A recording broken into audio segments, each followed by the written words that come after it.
right here on this corner of Griggs and South Park Boulevard, what it was called back in the 60s and the early 50s and the late 50s. Right here was the first shopping center that we're going to, which is right here, which was called Palm Center. This area, which was predominantly, which was all white, they was the first neighborhood to come together to build a shopping center. This was the first shopping center here in Houston, Texas, right here at 5230 Griggs. And the name of the shopping center was Palm Center. Let's take a ride down Palm Center and show you all the stores that they used to have. Used to have a big sporting store they called Arshman. You could find stuff in Palm Center when you couldn't find it downtown. And Palm Center was the first shopping center that we had here in Houston, and this is where it was. All of these buildings used to be little stores and clothing stores. One popular store that all the black entertainers would come to would be Nathan. People like the old OJs when they would come to Houston. People like the Temptation when they come to Houston. And all the big time entertainers would come to Nathan to buy their clothes right here in Palm Center. All these little stores was shopping stores here in Palm Center. As we ride through the first black shopping center that we had. And it wasn't just blacks. This was the first shopping center, period.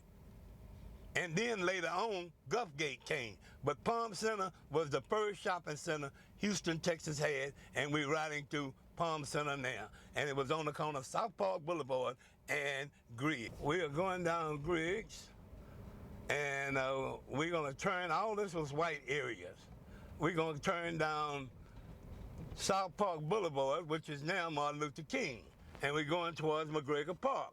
And as we're gonna show you things that was here when blacks started moving into South Park in 1965. Because in 1964, they could not move out here because Johnson had just signed the Civil Rights Bill and it didn't go in effect until 65. Before 1965, blacks could not live out here. They did not have apartments out here in South Park. It was for strictly homes only and upper class white people. Okay, as we go down South Park Boulevard, blacks was beginning to move up in here. This church have always been here. It was a church that was for white folks. And right here, as we turn in, this used to be the bowling alley. This right here used to be called South Park Bowling Alley, right here, as you can see here on Martin Luther King. There's now a Shrine Cultural Center, but this was the bowling alley for the white people that lived out here in South Park. Right there was the bowling alley, and the address looked like 5309 South Park Boulevard. Okay, right over here is South Park Boulevard, and there's the Martin Luther King statue, as you can see it over there. And right here at the corner of South Park Boulevard and OST, as we getting ready to turn left and getting ready to go into the South Park all-white neighborhood in the 50s and the early 60s. Okay, let's go down South Park Boulevard. Okay, right over there used to be a Utolum store and a shopping center, which is still there.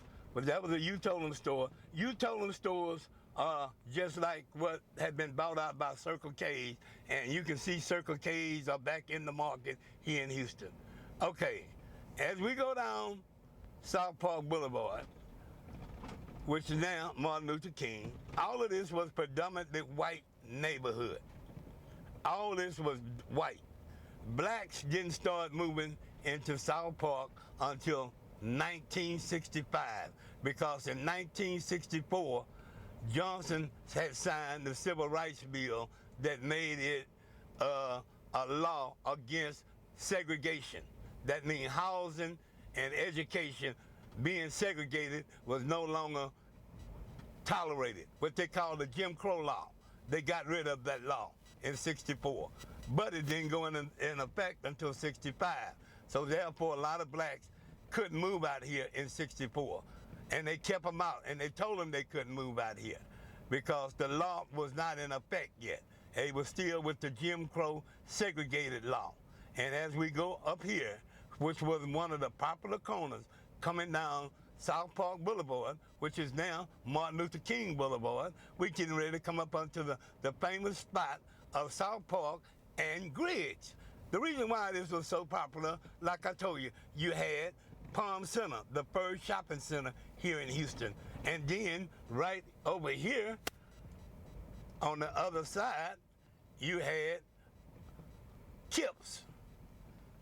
Right on this corner was Kips. Kips was a fine restaurant where you can go and eat at, kind of like what Papa Doors is today.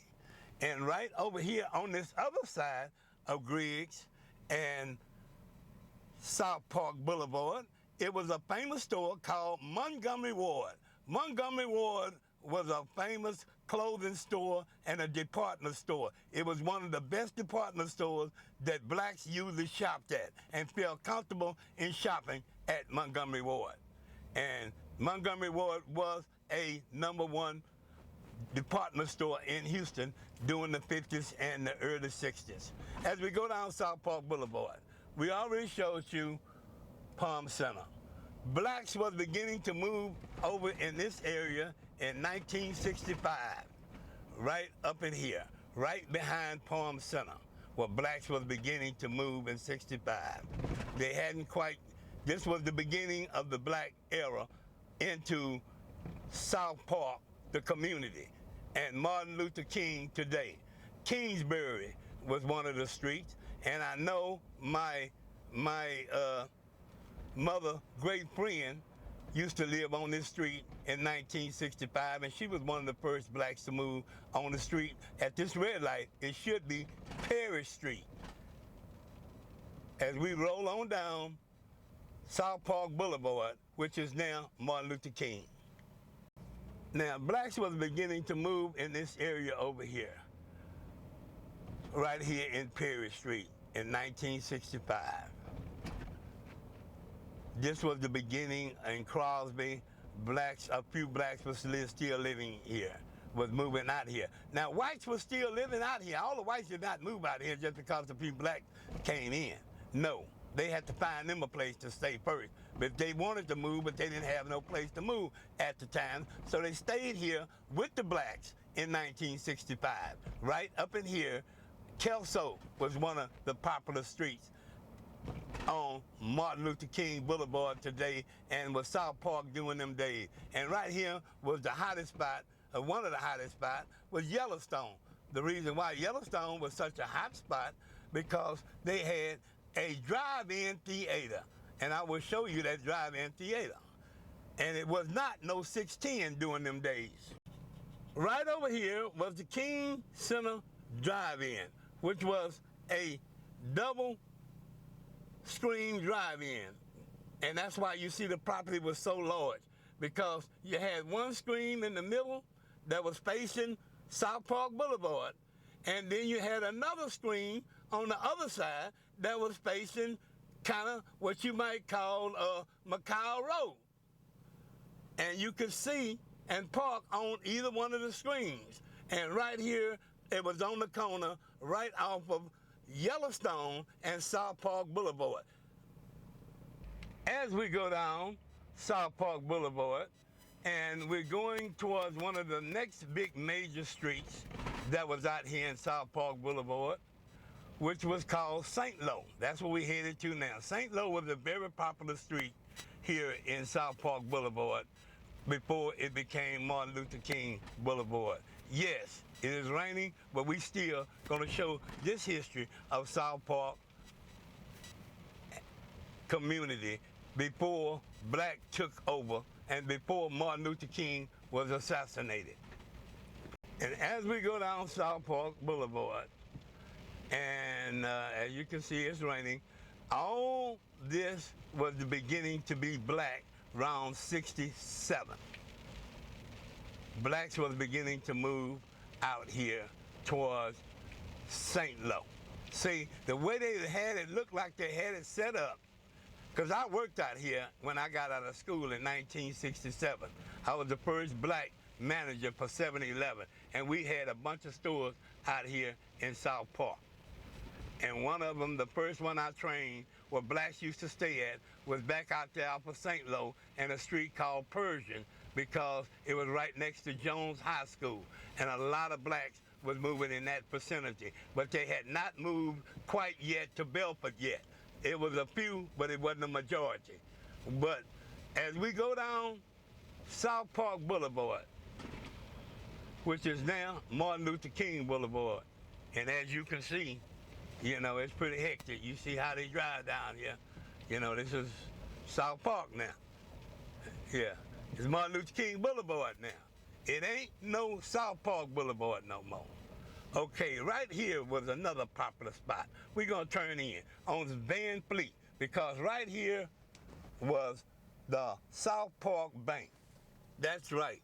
This used to be South Park Bank, and it was located right here on the corner of Van Fleet and South Park. Because you got to remember, Martin Luther King was still living. He was fighting for our civil rights, along with other black activist people such as myself and other people who came from Jack Yates, because this was too close to Third Ward, and we wanted to be part of it. We was getting overcrowded in Third Ward. Sunnyside was getting overcrowded, so we needed a place to stay. And South Park is where we start migrating. Yes, right here was a big old shopping center, a big brand new Kmart. Kmart's covered this whole area. Kmart's was one of the biggest and the finest stores that they ever put out here in a black community, because now blacks are becoming to come out here in this area. This Kmart came out around about in the late 60s, around about 69 and the early 70s, where blacks was beginning to be a majority out here in South Park, because the whites that was living out here had already found them new homes, because they knew that they could no longer segregate and keep blacks from either coming into South Park. Down South Park Boulevard, which is now Martin Luther King Boulevard, heading towards Belfort. Okay, now back up in here on the other side of Van Fleet, there was a big old shopping center right over here in this corner, and these homes was always here. Remember South Park and these white people who came out here as settlers out here and built this area, they did not build it for no blacks, nor did they build it for any poor white people. These are homes only. All these was all homes. No apartment was out here. When blacks took over this area in the early 70s, there was still no apartments out here. And all this back here was the beginning of the blacks coming to South Park in 67. Because I know, because right up here, I was the first black manager at this 7-Eleven store up here on South Park and Belfort. And I will park and show you where I was, and I did have some problems with some white people because they were used to having a white store manager. But during the 68, during the integration, white people were begging black people to come to work for them. No, they were begging people to come to work for them. And at that particular time, if you were black and you fill out an application, and this is the truth, Jack Yates fan, I want y'all to realize this. This is true. When you fill out an application and they ask you for your education, and you write down there Jack Yates, instantly, them white people started recognizing that school, and they knew you had to be a good person, because if you wouldn't have never made it through Jack Yates. That's the way the white people looked at Jack Yates during the time of the integration time. So therefore, I got this job. They fired a white boy to give me this job because they knew that this store was beginning to have black customers, and the white managers could not exactly relate to the black customers that they was having.